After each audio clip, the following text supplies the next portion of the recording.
La liberté que vous voulez défendre, c'est important qu'on continue de décliner sur ce sujet. C'est aussi la souveraineté des Français. Souveraineté, Madame Le Pen, par rapport aux textes et juridictions européennes.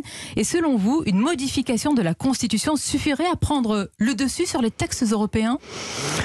Oui, moi, si vous voulez, nous avons réfléchi sur le plan juridique et en réalité, le problème principal, c'est le problème de l'immigration. C'est sur ce sujet de l'immigration que les jurisprudences, bien souvent d'ailleurs, plus que les textes internationaux, les jurisprudences, parfois abusives, ont privé les Français de la possibilité et les pouvoirs publics de la possibilité d'agir dans ce domaine.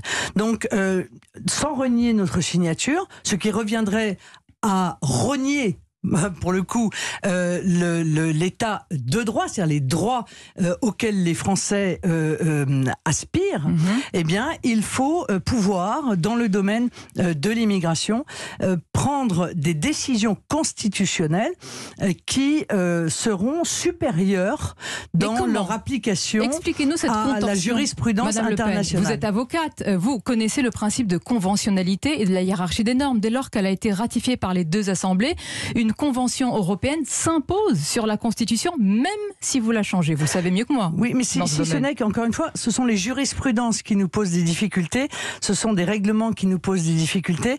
Vous savez que dans la Constitution, est-ce que vous savez que dans la Constitution, il y a quasiment rien. Pardon, excusez-moi, c'est important. Est-ce que vous savez que dans la Constitution, il y a quasiment rien sur la nationalité? Il y a quasiment rien sur le statut des étrangers. Je pense qu'il faut combler cette lacune. Et c'est parce qu'il n'y a rien dans la Constitution, Madame Mabrouk, que précisément les jurisprudences ont tendance à devenir abusives et contraires, je crois, à la volonté des Français. Donc il faut réintégrer dans la Constitution la volonté des Français en matière de maîtrise de l'immigration, en matière de nationalité, les critères pour l'obtenir. Et dans l'Union européenne, et c'est inscrit noir sur blanc dans la Constitution, c'est l'article 81-1. Ce que vous promettez, Madame Le Pen, ne marche pas, car la Convention européenne, Madame Mabrouk, vous vous trompez sur ce sujet. Je vous le dis vraiment avec beaucoup de tranquillité et beaucoup de fermeté, de certitude. Vous l'affirmez ce matin. Vous vous trompez sur ce sujet. Je vous rappelle d'ailleurs qu'il y a pas loin de nous une constitution, par exemple, qui met en œuvre la priorité nationale. Même si elle n'est pas nationale sur ce sujet, c'est la constitution monégasque.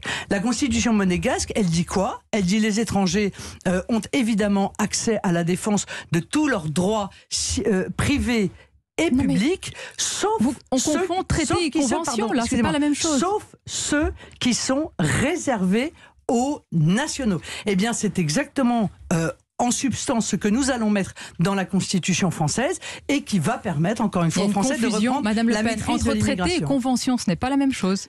Mais Madame Mabrouk, je vous le dis, je vous le redis gentiment, vous vous trompez. Donc nous aurons très certainement ce débat avec des juristes, mais je peux vous affirmer, vous l'avez déjà eu, je peux vous affirmer qu'à compter du moment où nous aurons fait voter ce référendum, dont une partie sera constitutionnelle sur l'immigration, que je soumettrai dès que je serai élue présidente de la République, ça ne fera pas disparaître les textes internationaux qui sont contraires, mais ça les rendra inapplicables en droit interne français. Alors,